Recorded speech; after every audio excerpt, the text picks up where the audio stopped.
Mis hermanos, creo que se ve bien ahí. Se ve bien la diapositiva.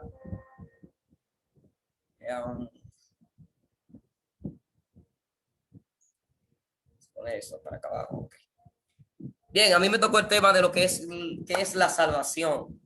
Estamos en nuestro cuarto seminario, la cual es el misterio de la salvación. Manera de definición de lo que es el término. Nos damos cuenta que en el alcance de lo que es este término, al hablar de la obra salvífica de Cristo, hacemos referencia a todo lo que Él ha realizado, realizará con el fin de deshacer las obras del diablo y presentar a Dios una raza libre de los trágicos efectos de la caída. El hombre justificado ha sido salvado de la sentencia condenatoria de la ley. El que se ha reconciliado se ha salvado de los funestos resultados de su enajenación de Dios.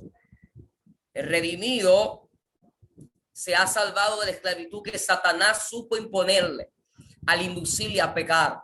El Hijo de Dios, que desea cumplir la voluntad de Dios en esta tierra, disfruta de la salvación, y el conjunto de su vida de oración es bueno y agradable delante de Dios, nuestro Salvador, el cual quiere que todos los hombres sean salvos y vengan al conocimiento de la verdad. La salvación se puede ver a manera de definición como el medio de redentor, el medio la cual Dios utilizó para conectar al ser humano que se había desconectado con el propósito eterno, la cual Dios lo había asignado en este plano existencial en esta tierra. De manera que podemos ver desde dos puntos de vista lo que es la salvación de peligro y la salvación lo que son utilizadas como una salud física. Entonces, la salvación de peligro, vemos que una clara ilustración de la salvación se halla en Mateo 14:30, donde Pedro quería andar sobre las aguas como su maestro y fue animado a ello. Al apartar su mirada del Señor para fijarla en el oleaje producido por el viento, empezó a hundirse. Y su oración es breve y exclamatoria: Señor, sálvame. Y el Señor entendió su mano y le puso a salvo, ilustrando el conocido incidente, el hecho de que graves peligros nos acechan, siendo el hombre incapaz de salvarse fuera de la presencia y pronto auxilio del Salvador. Es un pequeño ejemplo de lo que es ser salvado de un peligro, la cual Pedro, cuando usted sabía que Pedro se estaba hundiendo, él clamó a Jesús diciéndole: sálvame. O sea, es donde se está utilizando el término salvación en la escritura. También lo podemos ver en enfermedades donde la pérdida de la salud corporal constituye un peligro tan constante y conocido que soltería en griego alude con frecuencia al hecho de recobrar esta salud física. Repito, el término sotería en griego alude con frecuencia al hecho de recobrar esta salud física, viéndose el paciente libre de su enfermedad. Por eso dijo el Señor a la mujer curada de su hemorragia, la mujer del flujo de sangre: hija, tu fe te ha salvado. Si usted se fija, no le está diciendo tu fe te ha sanado, le está diciendo tu fe te ha salvado. Está utilizando el término salvación, no está utilizando el término sanidad, porque ese término de salvación se alude a lo que es la sanidad del alma, la sanidad interna, que va más allá que una sanidad, por así decirlo, física. Marcos 5:34. La analogía con la salud del alma, la cual nos hemos centralizado acá a manera de introducción, esta manifiesta que las antiguas traducciones de Hechos 4:12 rezaban así: en ningún otro hay salud, pero es mejor guardar salud para lo físico y salvación para lo espiritual. El misterio de la salvación. El misterio de la salvación, mis hermanos, es el momento oportuno para el rescate del pecado y de la muerte.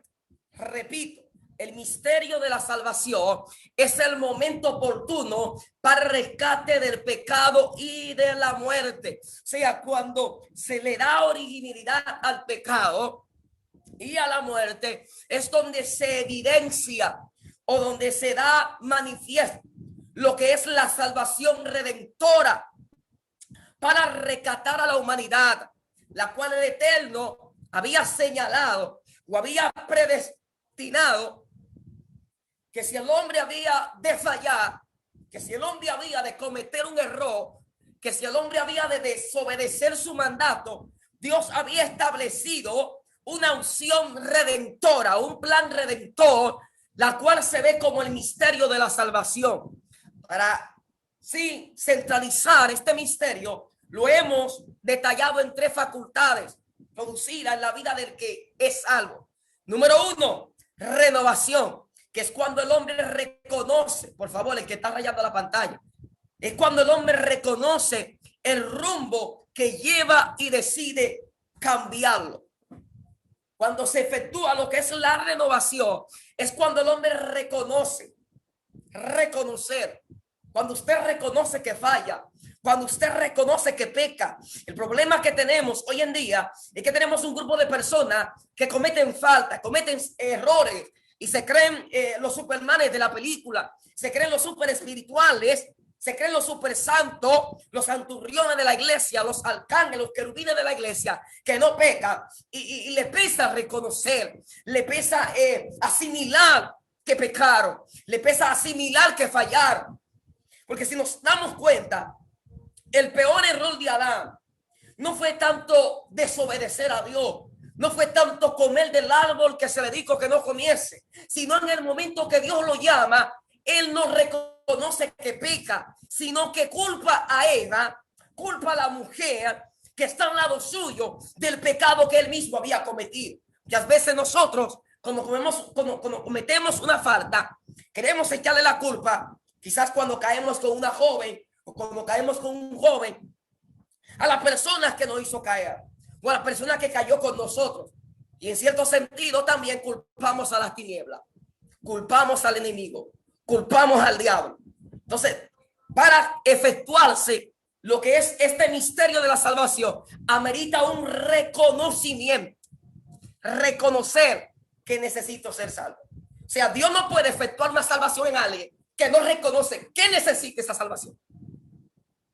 Porque Dios es tan caballeroso que Él no actúa en alguien por obligación ni manipulación. Él toca la puerta. Si alguien oye su voz y abre la puerta de su corazón, Él entra, pero necesita reconocer que lo necesita. Número 2, restauración, que es cuando el hombre vuelve a su estado original. Le decía ahorita que este plan redentor es para volver a conectar al hombre con el propósito la cual Dios lo había depositado en esta tierra. El hombre se desconecta. Entonces, la salvación es el medio que Dios utiliza como conducto espiritual para conectar al hombre de la fuente que se había desconectado. Entonces, Dios utiliza unos métodos en medios extraños, porque Dios podía utilizar un ángel, Dios podía utilizar, qué sé yo, un arcángel, Dios podía utilizar a Gabriel, a Miguel, pero él entendía que si un hombre había pecado, si un hombre había fallado, y este hombre que vino a la tierra con la identidad y la imagen de Dios a la tierra, Dios entendía que no podía enviar a cualquier persona a conectar al que pecó con el propósito que él lo había asignado. Entonces Dios decide a sí mismo en él mismo, decide hablarse a sí mismo, enviarse a sí mismo, adquirir la forma de hijo y venir a la tierra. Y no adquiere una forma de hijo espiritual, sino que adquiere una forma de hijo humano. Porque si un hijo humano pierde esta conexión, un hijo humano tenía que venir y volver a conectar al hombre con el propósito que el hombre se había desconectado. Ese es el diseño original. Diseño a la cual Dios ha predestinado, predestinación, antes de establecido en la eternidad pasada, donde Dios escribe, diseña las cosas que en este plano existencial tienen que coexistir o existir. Entonces Dios determina y dice, espérate, el hombre no se parece a lo que yo diseñé. El hombre ha maltratado la imagen, ha dañado la semejanza. Yo tengo que enviar a alguien sin relación con el pecado, a que haga que el hombre se conecte y restaure los muros que se han destruido. Tercero, rescate, que es cuando alguien decide dejar que Dios lo liberte de la esclavitud del pecado. Subraya esto aquí. Cuando alguien decide dejar que Dios sea quien lo liberte de la esclavitud del pecado. Y esta esclavitud conlleva al que el ser humano viva en una atadura, que esta atadura es convertida en una condición de pecado. Condición de pecado. ¿Y cuál es la diferencia de pecar y estar en una condición de pecado? Que cuando tú pecas por primera vez o cuando cometes un error que tú sabes que es pecado, sientes remordimiento, te sientes que le fallaste a Dios, te sientes que algo está pasando, sientes que algo no está bien, sientes que todo va mal. ¿Por qué? Porque fallaste. Pero cuando tú estás en una condición de pecado, es cuando tú te haces íntimo del pecado. Y el mismo pecado te dice, síguelo haciendo, que eso no es nada. Síguelo haciendo, que tú está bien. Síguelo haciendo, que va bien por ahí. Y te hace hasta alusión.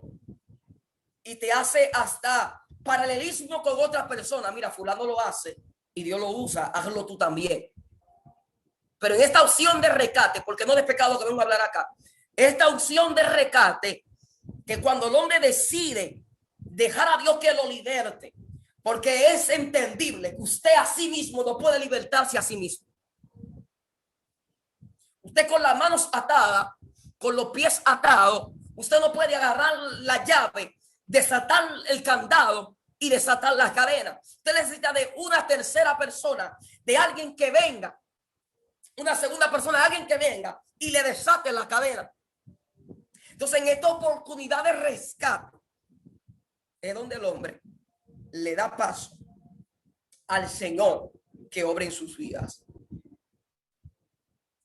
Déjame borrar estas rayas aquí que un niño parece que le escribió aquí en la pantalla. Alabado sea el Señor. Seguimos. La salvación fue otorgada por la gracia, por medio de la fe en la persona de Cristo. La salvación fue otorgada por la gracia, por medio de la fe en la persona de Cristo, utilizado el Hijo de Dios manifiesto en esta tierra. Juan 3:16, usted lo sabe, que de tal manera amó Dios al mundo, que ha dado su Hijo unigénito para que todo aquel que en él cree no se pierda, mas tenga vida eterna. Propósito eterno elaboró el momento de Dios amar a la humanidad para luego amarlo. Repito, el propósito eterno, fuera del tiempo, fuera de esta esfera cosmológica medida por el tiempo, elaboró el momento, señaló el lugar, señaló la época, señaló la temporada. Es como algo fuera del tiempo. Se atreve a relacionarse con el mismo tiempo para establecer en el mismo tiempo un momento en la cual este propósito pueda germinar, pueda relucir y salir a flote. Entonces, donde Dios decide que ya lo había amado desde la eternidad, manifestarlo en este plano existencial. O sea, el amor de Dios para con el hombre no es desde que lo crea, es desde antes de la manifestación de la creación. O sea, nosotros fuimos predestinados en amor.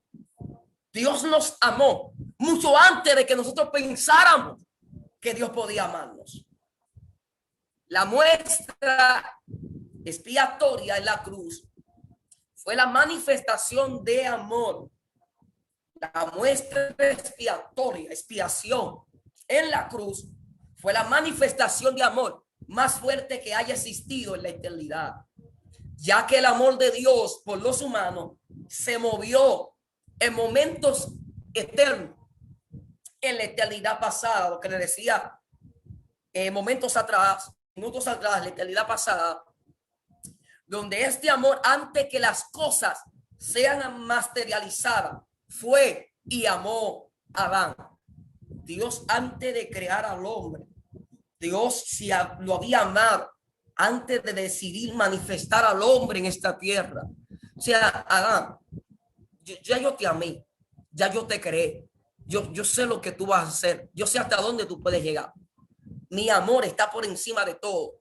Mi amor fue decidido por ti desde antes de crearte, desde antes de formarte en esta tierra. Fuiste diseñado y establecido en la eternidad. Cuando Adán es amado de esta forma en la eternidad, entonces aparece el plan de rescate, que ya sabía que el hombre iba a pecar. Entonces su amor decodificó el acta de restauración. Subraye eso.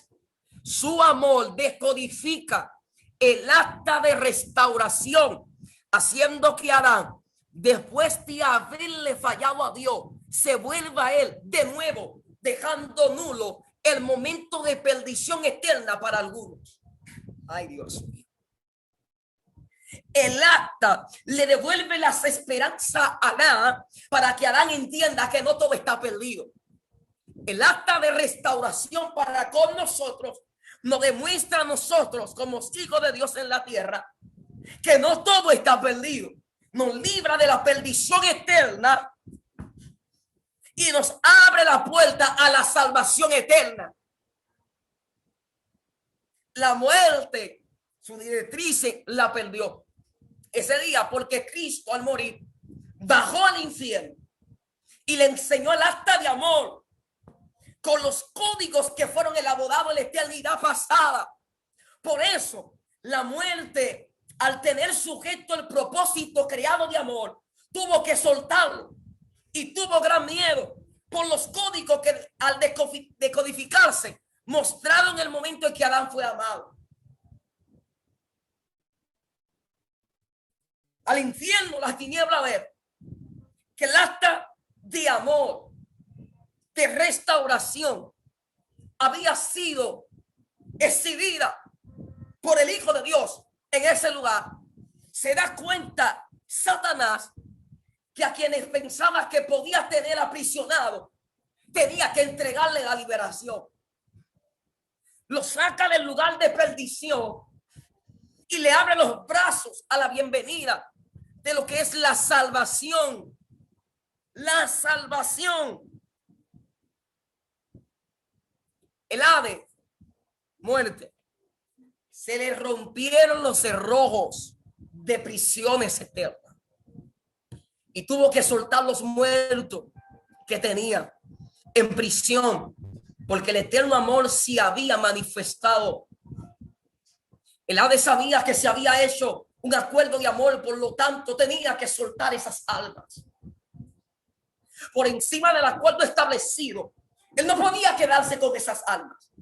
Había una autoridad de supremacía sobre ellos y era el acta de amor que Dios había establecido para con el hombre.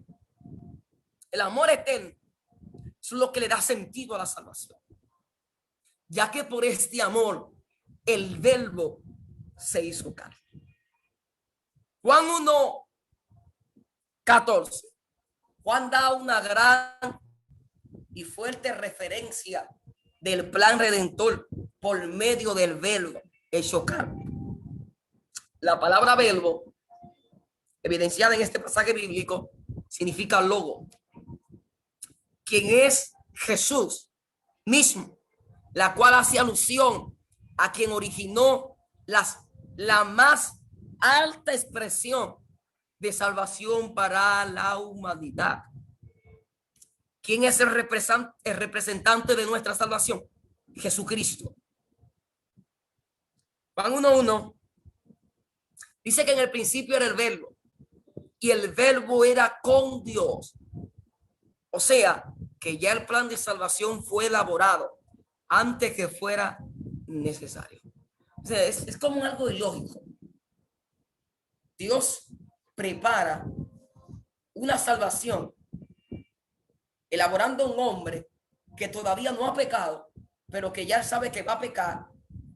Pero a sabienda del que él sabe que va a pecar, le está demostrando al hombre: mira, lo que tú hiciste no me tomó por sorpresa, porque sin darte cuenta, a darle entrada al pecado, manifestaste lo que ya yo elaboré desde antes de haberte creado. Ay, Dios. Satanás pensó que había dañado el plan de Dios y lo que había hecho era darle a luz o manifestar el plan que Dios había elaborado. No es como muchos dicen que se manifiesta el plan B de Dios, no. Se manifestó el plan A. Porque si se manifiesta el plan B es que el plan A se dañó. No, siempre fue un plan A de Dios, elaborado desde antes de la fundación del mundo. Que yo estoy en una situación peligrosa. No, ya Dios sabía que tú lo estarías. Pero tú sabiendo que Dios sabía que tú lo estarías, Él desde antes de la fundación del mundo preparó una salida para que tú salieras. Entonces Dios no predetermina para que tú mueras en el lugar donde tú estás, sino que Dios prepara una salida para que salgas y te salve del momento de perdición en la cual te encuentres. Porque hay gente que piensa que la situación de la vida que están viviendo van a tomar a Dios por sorpresa. No. Tranquilo, baby. El cielo está en control. Él sabe lo que está haciendo. Ahora bien, tú dirías, si Dios sabía que yo iba a pecar, si Dios sabía que yo iba a fallar, ¿por qué dejó que pecara? Te lo dije ahorita, Dios no obliga a nadie. Él no manipula a nadie. Él no controla a nadie. Dios te creó con decisiones propias para que tú decidas y tomes decisiones. Y Él, dejando que tú tomes decisiones, te permite que una decisión te haga fallar, pero otra decisión te haga redimir del pecado que cometiste. O sea, utilizaste una decisión para pecar, utiliza otra decisión para redimirte. Hizo con los seres humanos lo que no hizo con los ángeles cuando pecaron.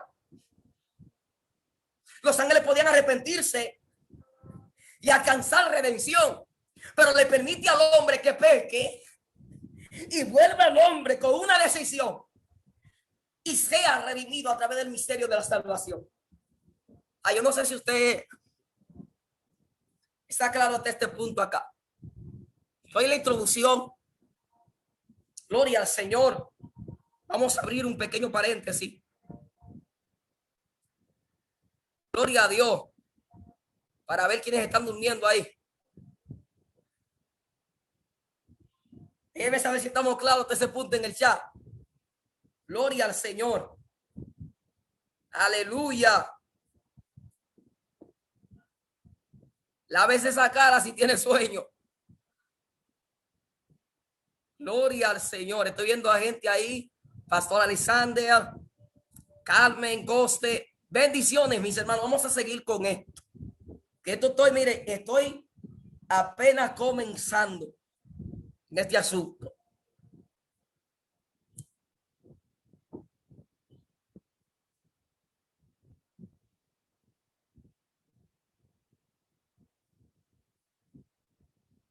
Gloria a Dios. Sí, me quedé aquí. Antes fuera necesario. Cuando dice era con Dios y este era Dios, revela cómo Jesús preexistió. Preexistir, existir antes de existir. Lo que antecede a la existencia. Y no una existencia necesitada de la existencia misma, sino que Él mismo, que crea la existencia en sí mismo, existe antes de darle comienzo a la existencia misma. Repito, no necesita de la existencia para existir. La existencia necesita de Él. No es que Él existe, sino que Él le da existencia a la misma existencia. Y utilizamos el término de existencia porque se manifestó en este plano llamado cosmos, que es donde existe lo que es la existencia. Plano existencial. Plano existencial. El plano existencial es donde se manifiesta lo que antes fue creado. Y lo que se ve fue creado, fue hecho de lo que no se veía. O sea, que lo que no se veía no quiere decir que no tenía existencia. Sí tenía. No existía en este plano existencial, pero sí tenía existencia.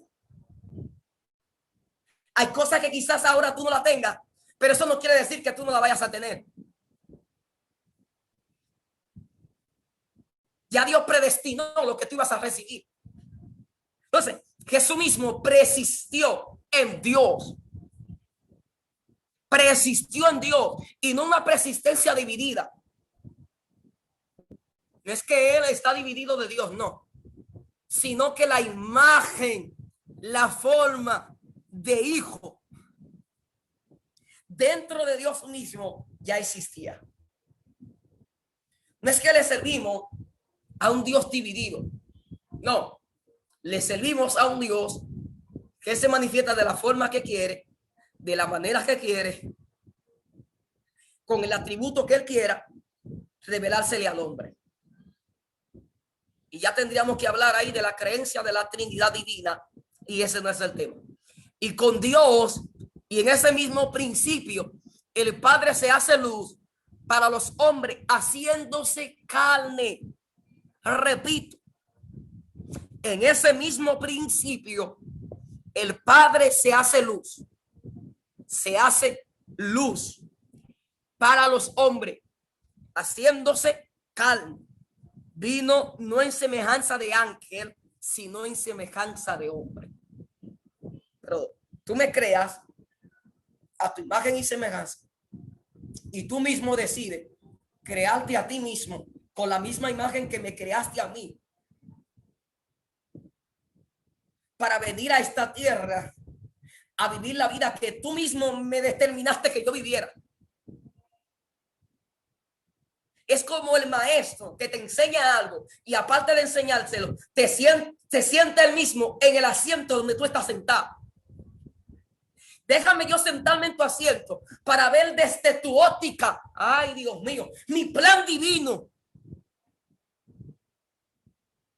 para enseñarte a ti que tú no necesitas ser Dios para vencer a la tiniebla, que no, sino siendo hombre puede vencer los planes de perdición, exhibiendo el acta de restauración a través de su hijo, su nombre.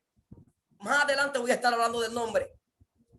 Por eso usted ve que luego de su misión redentora, Jesús se va y se presenta al hombre con Dios como Paracleto.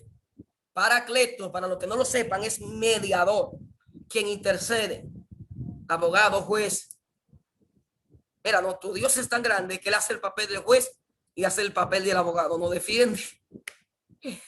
Ay, Dios mío.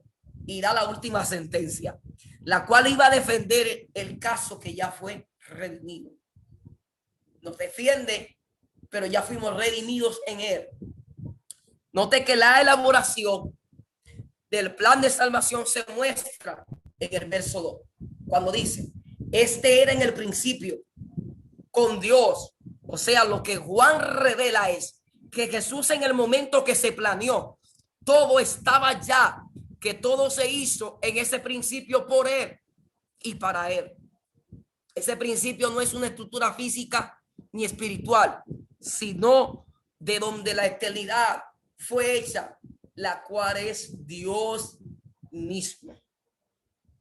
Ese plan elaborado, establecido, rompió todo esquema, toda estructura física, natural, hasta psicológica, que aún no podamos definir o entender el lugar exacto donde Dios decidió a sí mismo elaborarse en sí mismo, porque entrar a Dios en lo que es la eternidad o eternidad pasada o sepia eternidad, limitaríamos cierta forma o ciertos atributos del eterno, de Dios mismo. Dios sobrepasa todo lo que nosotros pensamos que Él es. Entonces Dios decide en uno de sus planos donde Él se mueve, si yo lo llamo así, los planos donde Él decide moverse, llamado eternidad, en ese mismo plano de eternidad, Él decide elaborar el plan. Más adelante yo voy a crear un nombre, pero antes de crearlo yo voy a elaborar un plan, y ese plan lo voy a llamar el plan de salvación. Y es donde Dios estableció este plan para manifestarlo para con nosotros. Estamos claros ahí hasta el punto del misterio de la salvación.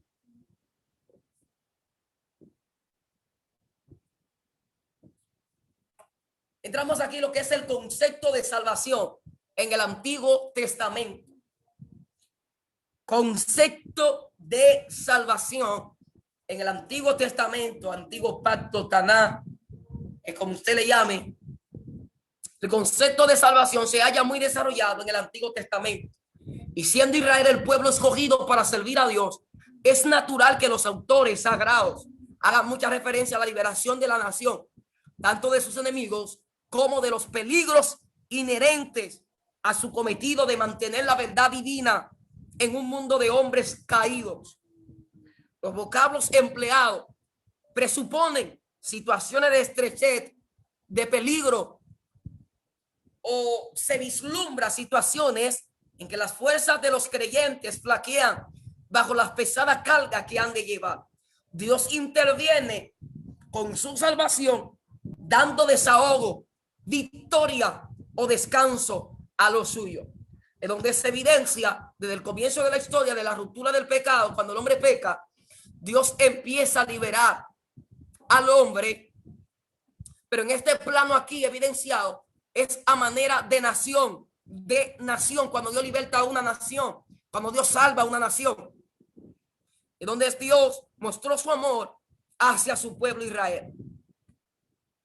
Como es natural, el Éxodo ofrece el ejemplo más dramático de esta salvación nacional, de nación, diciendo Moisés al pueblo atemorizado que se hallan entre el ejército de Faraón y las aguas del Mar Rojo: está firme y ved la salvación que le dijo, y ved la salvación que Jehová hará hoy con vosotros. Éxodo 14:3, siendo tan evidente que la liberación brota de la gracia y de la potencia del omnipotente. Moisés identifica el hecho con su realizador en su hermoso salmo de triunfo: Jehová es mi fortaleza y mi cántico, y ha sido mi salvación. Éxodo 15:2. Los salmistas también y los profetas recogen estas ideas fundamentales, gozándose no solo en la seguridad de la salvación final, sino en Dios como roca de salvación, cuerno de salvación, etcétera. Sea dentro del contexto de la historia de Israel, sea al pasar los israelitas piadosos individualmente a través de situaciones, gloria al Señor, de aflicción y de peligro. Por ejemplo, podemos ver Salmos 3:8, hay varios versículos ahí de los profetas. Isaías en particular se gozaba en la salvación con miras espaciales a la obra final de Dios en relación con su pueblo y con el mundo entero. Isaías 12:2. En los oráculos de Isaías, las revelaciones, Jehová se presenta a menudo como Salvador. Porque yo, Jehová, Dios tuyo, el Santo de Israel, soy tu Salvador. Salvación de nación, vimos allí. Ahora vamos a ver salvación personal. Ya hemos notado que hombres piadosos del antiguo pacto comprendían que el Salvador de la nación era también su Salvador personal. La base del perdón de los pecados no se había revelado del todo en el Antiguo Testamento. Repito, la base del perdón de los pecados no se había revelado del todo en el Antiguo Testamento. Simplemente era una sombra de lo que había de manifestarse. Pero el conjunto de repetidos oráculos proféticos del desarrollo de la historia de Israel, los símbolos del sistema levítico, llegaron a constituir una escuela en la que los fieles, aleccionados por el Espíritu Santo, aprendieron que Dios se preocupaba de ellos y que estaban cerca de quienes le buscaban, pese al hecho de que no podían justificarse por su obediencia a la ley.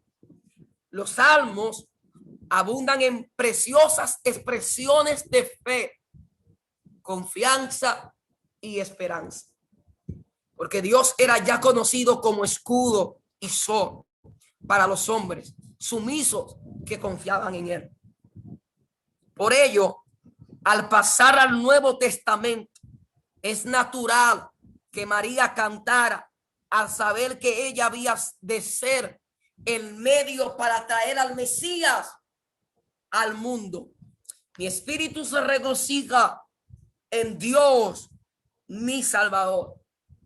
Lo nuevo había de ser la revelación del instrumento de la salvación. El hombre, Dios, que había de salvar a su pueblo de su pecado. Y esta unificación, lo que los hebreos llaman Yam-Siel, que es la unificación del cielo y la tierra, hombre, Dios, unificado, el cielo, la tierra, los cielos de los cielos no le contienen. Ante su presencia la tierra tiembla, y Dios, para que su tierra soportara dicha manifestación, Dios lo que unifica es el cielo y la tierra en Yam-Siel, el Mesías, su hijo, la base de la salvación. El hombre pecador no podía ser bendecido por el Dios de toda santidad y de justicia, fuera de la obra de la propiciación y de expiación, ya que la necesidad primordial era la de satisfacer la justa demanda de la justicia divina. He aquí pues la base de toda la obra salvífica en todas sus partes, y la gracia de Dios le impele a satisfacer la exigencia de su propia justicia por medio del sacrificio de la cruz, siendo Dios el dador de lo que él mismo requiere. Después pues puede enviar sus embajadores a los hombres extraviados con el ruego: reconciliaos con Dios. La salvación en todas sus múltiples facetas brota del hecho consumado de la propiciación que satisface el trono de Dios, teniendo como contrapartida la expiación que borra el pecado del hombre. Esta expiación, hablando desde el punto de la ley, era utilizado como la limpieza de pecado o el perdón de pecado, pero se evidencia una expiación espiritual que viene como una limpieza eterna de nuestros pecados. La persona del Salvador, la persona del Salvador. Estoy dentro de la salvación. Los salvadores, desde el punto de Israel, cuando Esdras y sus compañeros repasaron la historia de Israel con el fin de aleccionar el remanente que había vuelto a Judea, resumieron varias épocas de la experiencia del pueblo. Aclaro, el punto ahorita fue la salvación predestinada desde la eternidad. Ahora se estamos hablando de la salvación evidenciada en el Antiguo Testamento. Estamos salvación, eternidad. Ahora estamos en la salvación en el Antiguo Testamento. Historia de Israel con el fin de aleccionar al remanente que había vuelto a Judá. Resumieron varias épocas de las experiencias del pueblo, especialmente la de los jueces, diciendo en oración: entonces le entregaste en mano de sus enemigos, los cuales le afligieron, pero en el tiempo de su tribulación clamaron a ti, y tú desde los cielos los oíste. Y según tu gran misericordia les enviaste libertadores, salvadores, para que los salvasen de mano de sus enemigos. El mismo Dios que los entrega a sus enemigos para que lo aflijan, para que lo atribulen, para que lo maltraten. Ese mismo Dios, cuando ellos claman, cuando ellos piden misericordia, entonces Dios envía salvadores a rescatarlo. Nehemías 9:27. He aquí una perfecta presentación de una serie de peligros, de la incapacidad de los hombres de librarse de ellos y de la intervención de Dios en gracia al levantar salvadores a quienes Dios investiga del poder y el valor necesario para salvar al pueblo. De igual forma, José había sido salvador de la pequeña familia de Jacob, núcleo de la nación futura, y Moisés, el instrumento de Dios para librar al pueblo de la esclavitud de Egipto. Dios es Salvador.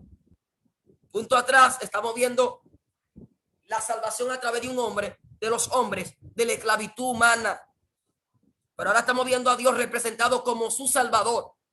Ya hemos notado que el concepto de salvación en el Antiguo Testamento llega a encarnarse en la persona del Dios y Salvador. Título divino muy frecuente en Isaías capítulo 40 al 66. Un Salvador que es Cristo Jesús.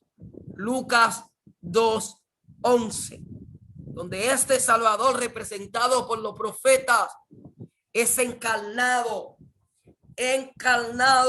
Al principio hablé de su precarnación,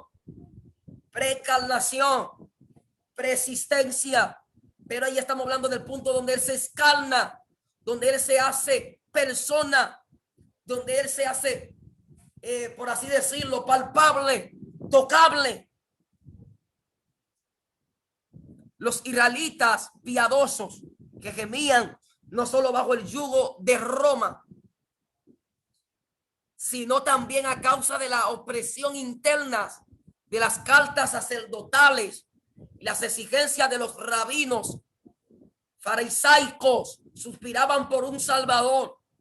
O sea, no solamente tenían una esclavitud política, sino que también tenían una opresión religiosa que los oprimía. Entonces era necesario la manifestación de un Salvador. Suspiraban por un Salvador indefectible, identificándole naturalmente con el Mesías, el ungido, tantas veces profetizados en los escritos del Antiguo Pacto. Dios escogió a unos pastores del campo con el fin de que por boca de un ángel aprendiesen que el Salvador ya había venido. Os ha nacido hoy un Salvador que es Cristo el Señor. Lucas 2:11.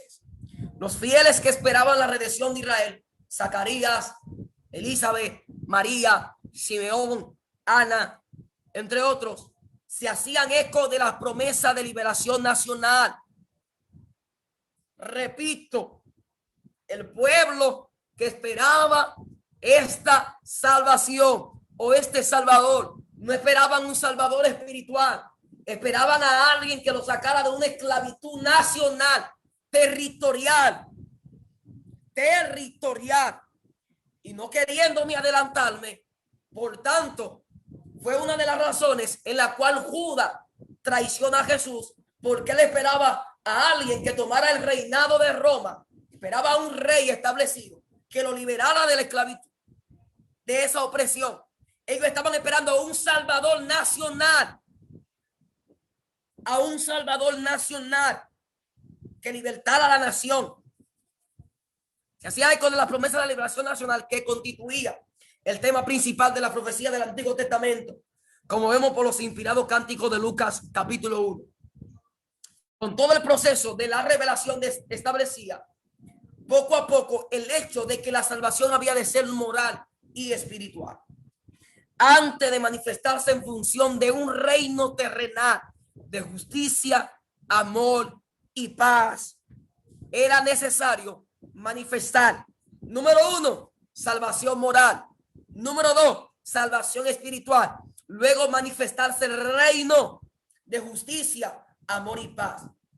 No se anularon las predicciones anteriores, sino que se profundizaron, siendo preciso que los fieles aprendiesen que no servían para nada establecer un reino sobre corazones sin regenerar. Pablo se preocupaba sobre todo por presentar a Dios o al Hijo como Salvador, cuando escribió a Tito, como deduce por las citas siguientes de sus epístolas. La pueden leer ahí para no abarcar mucho. El nombre de Jesús, el centro de la salvación. Tanto María como José de Nazaret recibieron el mandato por medio de un ángel de poner el nombre de Jesús a aquel que había de nacer. Era nombre común que correspondía a Josué y traducido quiere decir Jehová salva. Jehová salva. El nombre se ha consagrado como peculiar al Salvador, por excelencia, el único que puede salvar a su pueblo de sus pecados, el único mediador, el único paracleto, el único por el cual podemos ser salvos, se llama Jesús. La ilustración del evangelio, el hecho de que la enfermedad física arruina la salud y puede anular la eficacia de toda actividad en la tierra, presta un valor especial a las curaciones del Señor que se detallan en los evangelios. Aparte de contadas excepciones, los milagros son obra de restauración. El Creador hizo al hombre para que tuviera una mente sana en un cuerpo sano y no para que fuese ciego, sordo, cojo, encorvado o poseído por demonios. De modo que al presentarse delante de los hombres, el Dios hombre, creador, paracleto, por una lógica evidente, había de devolver al hombre a su salud física, siempre que la incredulidad no estorbara las operaciones de la gracia divina por el medio del Salvador. En pocas palabras, Dios iba a hacer que el hombre recuperara esta salud física necesaria en el hombre por medio de la fe, como dije al principio, por medio de su gracia divina. Dios no puede operar en alguien que esté evidenciando incredulidad. Por tanto, iglesia aquí representada, Dios no creó al hombre para que el hombre se enfermara. Dios no creó al hombre para que el hombre fuera ciego, sordo, cojo o fuera poseído por los demonios. No, Dios creó un hombre sano, pero el pecado dio a luz a las enfermedades que fueron atribuidas a los hombres, pero por medio de la salvación estas enfermedades son vencidas. Algunos teólogos, si hay algunos de esos teólogos aquí, me excusan.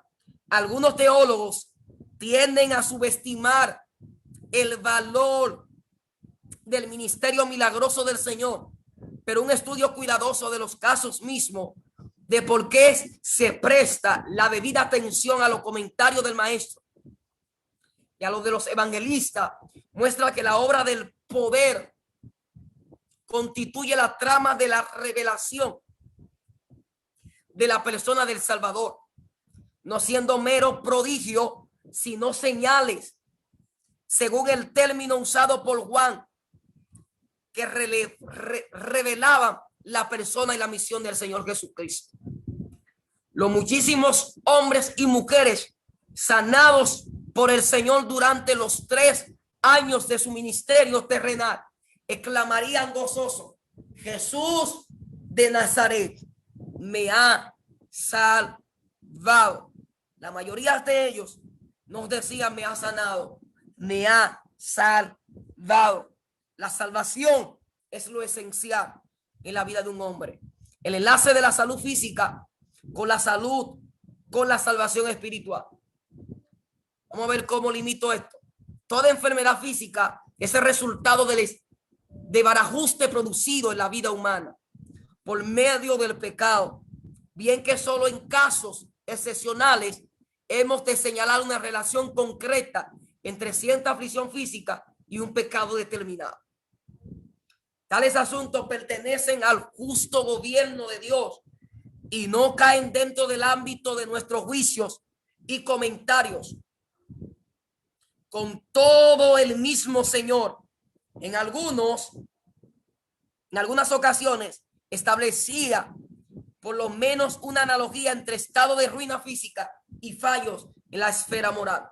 Así, pese a las protestas indignadas de los escribas, dijo en primer término al paralítico de Marcos 2, 1 al 12: hijos, tus pecados te son perdonados.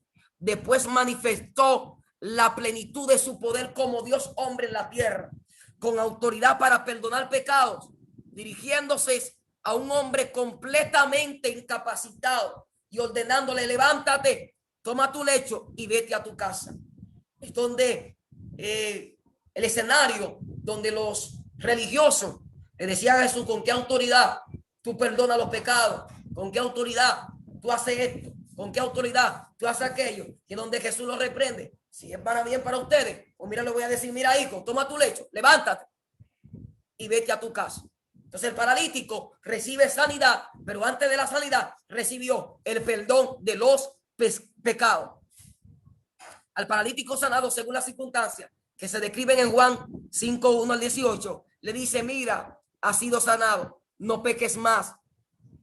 Tratándose de Zaqueo, Lucas 19:1-10, no hay mención de tara física, pero sí un estado de alejamiento de Dios por los efectos del materialismo. Y el jefe de los publicanos de Jericó también es sanado, ilustrando el gran principio: el Hijo del Hombre vino a buscar y salvar lo que se habían perdido.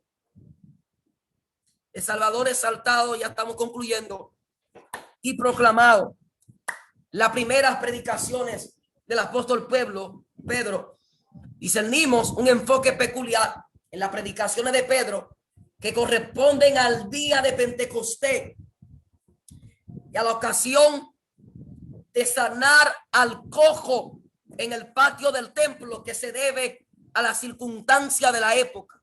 Los líderes de los judíos habían rechazado al Mesías pese a la abundante prueba de sus obras divinas, y el Señor había lesionado a sus discípulos en secreto durante los 40 días que mediaban entre la resurrección y la ascensión. Pedro fundamentalmente ha de proclamar dos hechos: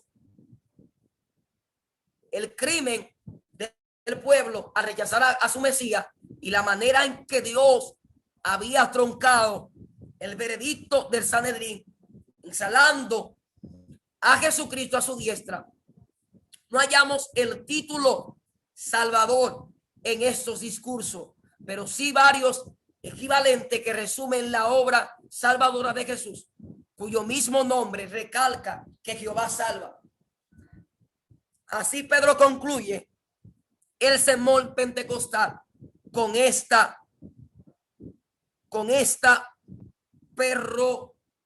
peroración: sepa pues ciertamente todas las casas de Israel que a este Jesús, a quien vosotros crucificasteis, Dios le ha hecho Señor y Cristo.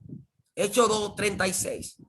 Cristo equivale al Mesías, el ungido, para llevar a cabo la obra de salvación.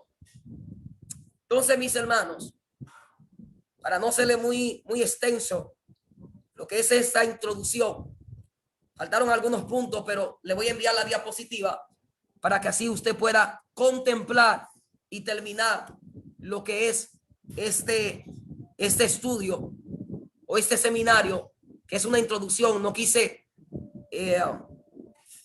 tocar algunos puntos que sé que los demás maestros van a tocar, pero de manera que puedan ver rápido ahí los puntos que me faltaron. El mensaje fundamental de los apóstoles: ¿quién vendrá? Es el Salvador, o sea, la espera de Cristo, o sea, el regreso del Señor hacia esta tierra, cultivando el terreno de la salvación. La palabra de Dios y la salvación progresiva. La salvación será consumada en el futuro y la salvación dispuesta a ser revelada. La seguridad eterna del creyente. Seguridad o incertidumbre si la salvación se pierde o no se pierde.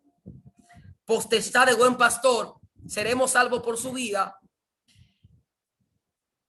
Garantiza esta seguridad que el creyente nunca caiga en el pecado.